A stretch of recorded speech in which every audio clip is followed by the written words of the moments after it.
y a Zoom. ¿Cómo te va, Yamandu? Gracias por acompañarnos. Muy bien, un gusto. Claro que sí. Bueno, volvemos al tema de las medidas, ¿no? Los anuncios de ayer, todo lo que se dijo. Los intendentes estuvieron representados ahí en el Consejo por el presidente del Congreso, Carmelo Vidalín, que llevó la voz de algún modo de cuál era la intención de cada una de las comunas. La decisión ahora del departamento de Salto a través de Lima del cierre de las termas, de los complejos, pero también de los hoteles privados. La misma actitud ha tomado el departamento de Paysandú, pero sin embargo el resto del país no se ha alineado. Yo te escuché decir que en las últimas horas iban a haber contactos entre los diferentes intendentes y quizá con la posibilidad de alinearse todos bajo algunas medidas, ¿no? ¿Se está pensando en eso, Yamandu?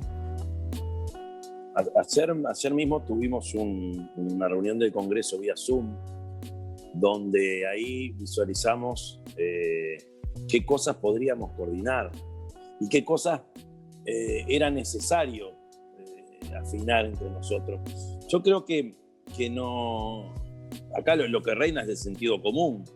Y ante la pregunta o ante la duda sobre el tema del turismo y qué cosas se cierran y qué cosas no, quedó claro, incluso hasta en consulta con el propio ministro de Turismo, quedó claro que todo aquello que implicara, por ejemplo, vestuarios comunes, baños comunes, o que implicara necesaria aglomeración, era lo que se cerraba. Por eso, de los complejos termales, la idea que tenía el ministerio y el propio gobierno era que lo que funcionara con formato de hotel, lo que funcionara con un aforo cerrado, que eso funcionara como en cualquier lugar del país. Lo que se trató de evitar, y eso confieso que lo entendí recién ayer, es aquellas concentraciones que sí o sí impliquen espacios comunes como vestuarios o baños. Se mete en eso y ahí queda a criterio de cada uno de nosotros, pero el sentido común es el que prima. Por ejemplo, camping que tengan espacio, camping que sí o sí tienen baños en común y vestuario, eso se tiene que cerrar. Ese fue el nivel de acuerdo, no escrito, pero sí conversado ayer a nivel de los intendentes. Por otra parte, el método que Vidalín utilizó para la reunión es revisar punto a punto lo que el gobierno nacional había dispuesto, y salvo 2 o 3 puntos que generó alguna duda o pregunta, el resto estaba bastante comprendido y bueno, y son disposiciones del gobierno nacional y no tenemos otra cosa que alinearnos detrás de eso. Nos gustará más, nos gustará menos, pero en este tipo de contingencia no cabe tampoco andar titubeando. Hay que avanzar y tratar de que lo que se busca, que es reducir la movilidad, se cumpla. También dentro del Congreso de Intendentes estaba la posición de empezar a restringir el horario o cerrar de manera determinada los casinos. ¿Cuál es la mirada de usted? ¿Qué cree usted que debería hacerse? Ahí apareció sí la voz de algunos intendentes. Yo tengo dudas también con respecto a eso y no entendí mucho por qué no. Jerarcas o responsables de la actividad de casinos me llamaron ante una entrevista radial que me hicieron hacer y que dije que no entendía por qué no cerraban los casinos. Ellos me decían que en la actividad de casinos tienen un protocolo muy riguroso y que hasta ahora no había habido ningún tipo de inconveniente. La duda que me queda, yo diría la certeza, es que acá lo que creo que se buscó y con acierto no es tanto frenar actividades que pudieran generar aglomeración, sino frenar movilidad. Hasta para ir a una escuela, hasta para ir a un gimnasio, hasta para ir a un casino, se genera mucho más movimiento de gente. Yo creo que si es esa la puntería que se buscó, creo que se debió haber avanzado también sobre eso, pero no sé, creo que todo es muy discutible, siempre tenemos la sensación de que se pudo haber hecho más. Por ejemplo, nuestra gente que está en el departamento de deportes, que tiene actividad física en los gimnasios, te decía, pero ojo, la actividad física es fundamental para poder enfrentar una pandemia y para poder enfrentar con mejores defensas. Ahí la explicación nuestra, a nuestros compañeros, para que pudieran entender bien, es acá lo que se está buscando que no nos tengamos que mover y que nos podamos mantener en nuestras burbujas. Ahí va. Así que el mismo criterio que opera para los gimnasios, de repente hay un gimnasio que tiene todos los protocolos resueltos, ¿no? Debería, me parece, haber operado para los casinos, pero habrá alguna razón que yo no termino de comprender y bueno, y ojalá esto camine. Es como el tema de la discusión sobre el tema de los shopping. Claro. ¿Por qué un shopping? ¿Por qué cerrar un shopping? Entonces habría que cerrar los comercios. Ese límite entre lo que se puede y lo que no se puede es confuso, es difuso. Lo que sí, y en eso me alineo y estoy de acuerdo, que lo que se buscó, y creo que es eso, es frenar la movilidad y se podía haber avanzado más, pero Claro. Ahora, convengamos que lo que tenemos hoy es mejor que lo que teníamos antes de ayer. Yamandú, ayer en Radio Sarandí hablaste de que el aumento de las asignaciones y la tarjeta no eran suficientes y que, bueno, se debió haber tomado una medida de alto impacto, ¿no? ¿Qué otras medidas te parece se debieron haber tomado, se debieron haber anunciado en ese sentido? Lo que ocurre es que cuando se opta por frenar la movilidad, cuando se opta por fortalecer las burbujas y que la gente se mueva lo menos posible, ahí se está diciendo que la economía pasa a un segundo plano. A ver, que la actividad de los uruguayos, la actividad normal, la de todos los días, que es el trabajo también, que es el ir a buscar los recursos para que la gente, para que su familia tenga que comer. Estoy pensando en los cuentapropistas, los que viven del trabajo del día a día. Entonces, todo eso genera en las arcas familiares un impacto tremendo, porque para mí, que soy un funcionario público y que tengo un salario seguro, a ver, es problema, pero tampoco es tanto. Ahora, para el que está en el día a día, para el que si no se mueve, no come. Y no estoy hablando del quintil más bajo de la población, el más rezagado, estoy hablando del bolichero de la esquina que en el barrio, al moverse menos gente, vende menos, del que va a la feria y que de repente va a tener que quedarse. A ver, no es que estén prohibidas las ferias, pero toda la contención, todo el freno de la actividad genera un cimbronazo económico fundamentalmente en los bolsillos de aquellos que viven el día a día. Entonces, es cierto, es buena cosa que se aumente o que se duplique las asignaciones familiares, es buena cosa el tema de las tarjetas. Ahora, estoy convencido de que se necesita una política de shock económico mucho más grande y se necesita un desembolso inédito. Sé que asusta, sé que no, eso genera endeudamiento, pero en el mundo está en esas hoy donde los gobiernos tienen que tomar medidas excepcionalísimas, porque esto es totalmente excepcional. Claro. Entonces yo tengo el temor de que gente que se cae o que pierde pie pueda volver a levantarse. Esa es mi duda y mi convicción también a la vez. Sí, necesitan medidas de más alto cuando hablas de impacto. shock económico, ¿no? ¿Con qué espalda? O sea, una inyección de recursos para que la gente tenga, claro, pero hay un para cálculo, poder transitar este desierto. La fuerza política, ¿no? Tiene un cálculo del Frente Amplio de cuál sería el monto de ese shock y de dónde se podría sacar. El frente, lo que pasa es que ahí entramos en la discusión aquella de si es renta básica o es otra cosa. Yo ayer escuchaba a Julio María Sanguinetti, el presidente Sanguinetti, decir que Uruguay tiene los mecanismos que permiten evitar entrar en esa discusión de la renta básica. Asignaciones familiares, las tarjetas MIDES.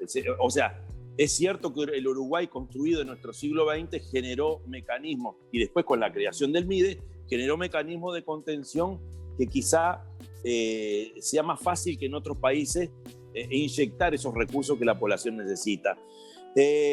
Capaz que es por ahí, pero lo que sí es cierto y me parece es que lo que se está dando hoy, esos 2.000 y pico, a ver, aquellos 1.300 que ahora pasan a ser 2.600, si no entiendo mal, igual me parece poco. A ver, también es cierto que el gobierno tiene que cuidar las arcas, pero lo que pasa es que si seguimos en esa idea de evitar el déficit o frenar el déficit fiscal y seguimos con aquella idea de la contracción o de ir largando de a poquito, quizás haya gente que después no pueda levantarse. Dicho de otra forma, se puede pensar en cierta gradualidad. Para mucha gente, en el día a día no admite gradualidad. Entonces, el Frente había planteado aquello de la renta básica que en el mundo se está instrumentando en algunos lugares, con mayor o menor éxito, y se hablaba de unos 13, 14 mil pesos por ingreso familiar, no me acuerdo si eran 500.000, no me acuerdo cuánta cantidad de familias era. Lo que me parece que con 2.000 y pico de pesos por un lado y otros 1.000 y pico de pesos por otro, no lo resolvemos. Y no estoy pensando solo en aquella población objetivo MIDE, sino estoy pensando en el mediano, pequeño empresario que se va a caer o el que vive del día a día. ¿Y el tributo COVID? Yo creo igual que hoy la discusión no deberíamos entrarla ahí. Hay que remangarse y salir a trabajar por lo que el gobierno nos pidió. Estoy de acuerdo en que es mejor lo que tenemos hoy que lo que estaba planteado hace unos días. Ojalá me equivoque y podamos salir de esto de la economía de una forma más exitosa. Las cifras no son buenas, lo que se nos viene desde el punto de vista económico no es bueno, pero hoy el tema fundamental es el sanitario y las medidas creo que apuntan a resolver mejor eso. Claro, entonces, caminemos, sigamos pidiendo, y en el Parlamento se va a dar la discusión, mayores apoyos para la población. El propio socio de la coalición Cabildo Abierto planteó más apoyo a las pymes. El Partido Colorado planteó recurrir también al sector privado para una colaboración. Por eso el tributo no COVID llevado público, al sector privado. Todo está en discusión. ¿De qué modo se haría? El blanco negro es una gama de grises bastante más amplia de la que pensábamos. ¿De qué modo se podría aplicar un tributo COVID al sector privado? Yo creo que tenemos y no soy economista, pero hay un mecanismo en Uruguay que está instalado, que es el IRPF, y sobre eso se podría trabajar. Pero ya se optó por otro camino, no se toca eso, desde el año pasado están con eso. Yo creo que la perilla del IRPF permite ser mucho más ecuánime y a los ingresos los toca a todos por igual, porque el IRPF nos cae a todos. Me parece que hubiese sido más acertado, porque aparte me consta que hay ejecutivos de la actividad privada, hay personas que viven en la actividad privada que tienen ganas de colaborar y lo hacen. No es que se vayan a negar. Estoy seguro que gente que gana más o menos bien también en la actividad privada también podría poner algo más y también estaría deseosa, porque lo hacen de otra forma, en colaborar con este aporte para el fondo COVID. Bien. Que a todos nos viene muy bien. Orsi, usted desde su rol de oposición al gobierno central ha sido siempre un integrante del Frente Amplio constructivo, ¿no? Y bueno, lo veíamos recién en lo que decía. Pero a veces parece que falta por parte de la fuerza política o de algunos dirigentes de la fuerza política un discurso más constructivo y de propuestas. Y el otro día leía a Martín Couto, que es integrante del Frente Amplio, militante joven de IR, y decía en una columna en La Diaria, y decía: mientras nos oponemos, tenemos que plantearle a la ciudadanía nuestras ideas y proyectos, no alcanza nunca con no retroceder. ¿Entiende que el Frente Amplio le falta de alguna manera una visión más constructiva y de más propuestas para dar señal a la ciudadanía que más allá de las críticas que pueden pasar por los medios de comunicación y las redes, sino una actitud más proactiva como oposición? No, el Frente, las propuestas que he leído y que están ahí sobre la mesa son todas constructivas. Como fuerza política, si uno analiza las 3 o 4 últimas aportes, lo peor de nuestra pandemia, donde alguien puede imaginarse que nos ponemos en la trinchera y nos sentamos en la vereda a ver pasar cómo se equivocan, las últimas propuestas yo creo que son muy gráficas y muy claras del espíritu constructivo, porque además discrepar, porque además disentir o estar en desacuerdo es parte natural de nuestra democracia. Yo, así como ese tuit, puedo hablar de un tuit que surgió de un funcionario de la Presidencia de la República echándole en cara al Frente que hizo todo para complicar y para poner paro en la rueda. Un jerarca nada menos que del ámbito cercano al presidente. Son perfiles personales que no hacen a la fuerza política. Las fuerzas políticas tienen sus organismos y tienen sus resoluciones, como la que sacó el Partido Colorado, como la que sacó el Frente ahora, que sacó antes de ayer y que sacó más atrás, y en todas se ve ese espíritu de aporte o de construcción. Yo no creo, yo miro las fuerzas políticas que están en el Parlamento, salvo alguna que está por caso aislado, como el PERI, que dice que no hay que vacunar. El resto de las fuerzas políticas han hecho aportes todos constructivos, incluso desde el propio gobierno, con el cual discrepo en algunos aspectos. yo no puedo decir que no vaya en el sentido de la construcción. La construcción, el aporte, nace también del disenso. Es bravo cuando en lo que se cae es en la calificación, en la adjetivación, en entrar a atribuir intencionalidad. Ahí es donde entramos a pisar el palito o a pisar las cáscaras de banana que nos hacen patinar. Y ahí a veces creo que las redes o el no darnos el tiempo para pensar nos hace caer en eso. Pero creo que las fuerzas políticas uruguayas hoy, incluso y fundamentalmente, porque estoy en esta fuerza política, se han hecho propuestas constructivas y yo creo que siempre es mejorable lo gestual, porque acá hay otro aspecto, y creo que un poco eso es a lo que viene tu pregunta. Hay un tema a veces de actitud y de gestualidad que no contribuye, y es cierto. Y el contenido de repente de algo que uno está planteando está muy bueno, pero la forma como yo lo digo, claro, o el mecanismo que utilizo para expresarlo, de repente genera un gesto de rupturista o de poca empatía. Claro. Eso es cierto, y tiene mucho que ver las nuevas modalidades de comunicación. Pero yo he visualizado, por supuesto desde mi fuerza política, también desde las fuerzas de la coalición de gobierno, actitudes disidentes, discrepantes o planteos encontrados, pero que son aportes, se pueden tomar o no, y cuando no es así, creo que son actitudes individuales que nos pone fuera de foco. Yo claro, fortalezco o estoy siempre con este tema de tender puente, y encuentro siempre en otras fuerzas políticas gente que está en la misma que yo. Claro. Son cuestiones muchas veces gestuales, otras veces son de forma de ser de cada uno de nosotros, pero la democracia es eso, y en plena crisis también es necesaria la discrepancia. Bien. Y necesaria, pero no como gimnasia, sino como eso de la crítica, si no es constructiva, no es crítica. Bien, Orsi, le quería ir específicamente a la campaña de vacunación y al trabajo que se está haciendo en Canelones. Tenemos una gran audiencia canaria y recibíamos constantemente mensajes de las distancias, ¿no?, que había entre los poquitos vacunatorios. Ayer se anunciaron 5 nuevos vacunatorios en Canelones. Sí. ¿Y cómo va a hacer el trabajo en Semana Turismo? ¿Van a haber vacunatorios móviles también? ¿Cómo se va a trabajar en estos puntos?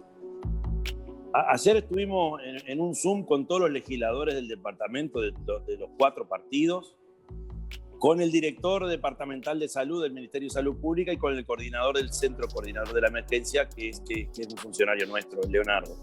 Ahí se puso sobre la mesa cuál es el plan, lo puso fundamentalmente Wilson Pérez, el coordinador departamental, y los legisladores, y todos nosotros visualizábamos y se lo planteamos en el Zoom, que nos parecían que eran pocos vacunatorios. Creo que eso es unánime. Canelones empezó con 5 vacunatorios y evidentemente es absolutamente insuficiente. Eso lo reconoció el funcionario o el jerarca del ministerio y ya nos anunció que va a haber en principio 6 más. Bien. La discusión que ahí siguió es si había que reforzar los vacunatorios en las ciudades grandes, porque por ejemplo Las Piedras tiene 1, Canelones tenía 1, Pando, si hay que reforzar o hay que descentralizar. La tendencia entre los legisladores, y ahí no había partido, ahí era opiniones personales y estuvo bueno, es tratar de descentralizar lo más posible. Claro. Con respecto a los vacunatorios móviles, es algo que ya se coordinó entre el Ministerio de Salud Pública y la Intendencia, y eso va a caminar fundamentalmente para las localidades más pequeñas. El jerarca del ministerio nos decía que la idea es poner vacunatorios en las poblaciones de más de 5.000 habitantes. Nosotros tenemos 30 municipios y hay localidades, por ejemplo, el municipio de La Floresta tiene una cantidad de localidades pequeñas, estamos hablando que empieza en La Floresta y termina en Jauregui Berry, o la localidad de Montes, Míguez, Aguas Corrientes.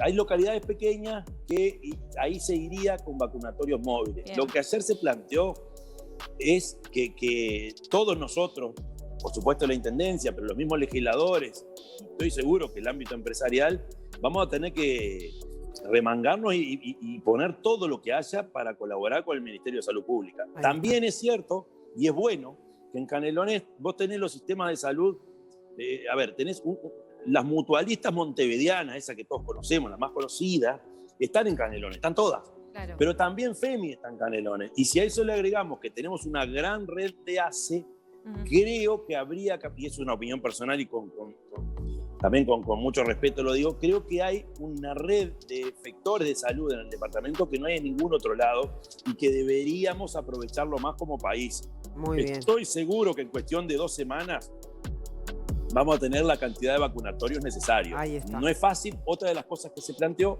es que cada vacunatorio precisa no menos de 5 personas, Sí. no todos vacunadores.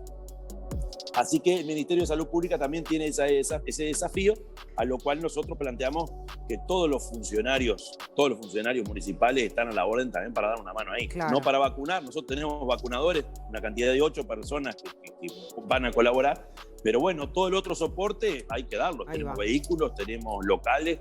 Hoy los locales municipales están cerrados, la mayoría, y son 30 lugares que se podrían utilizar. Exactamente. Se llevó esa tarea y bueno, en pocos días vamos a tener 5 o 6 más. Muy Igual bien. sigue siendo insuficiente, Claro. pero vamos agarrando el ritmo y entendemos las dificultades que tiene el Ministerio. Fenómeno, Yamandú. Muchísimas gracias por tu tiempo esta mañana, por acompañarnos acá en Buen Día, como siempre, Un muy gusto. Y gentil. que termine pronto la Muchas cuarentena. gracias. Ah, pues está en cuarentena, Sí, es verdad. Bueno, está en cuarentena. Sí, Como tenemos, varios uruguayos. tenemos 2 casos en mi familia de positivos ¿Cómo está la salud? y por suerte bien. Bueno. Se va llevando bien. Vamos Bárbaro. arriba. Y Mucha otros suerte. 2 que estamos negativos, pero Bueno. conviviendo en nuestra burbuja, Claro. por supuesto, con mucho amor, pero también con esto del aislamiento que es raro. Con amor, la pero suerte y la lejanía, por fortuna favor. de que esto es muy Sí. leve y que no Claro. todo el mundo puede decir eso. Es verdad, no te puedo decir. Bueno, Gracias. pero es un desafío a la convivencia sin duda alguna. Gracias, Yamandú, ¿eh? Todo lo Chao. mejor. Gracias, Chao, hasta luego. Que gracias. pases muy bien.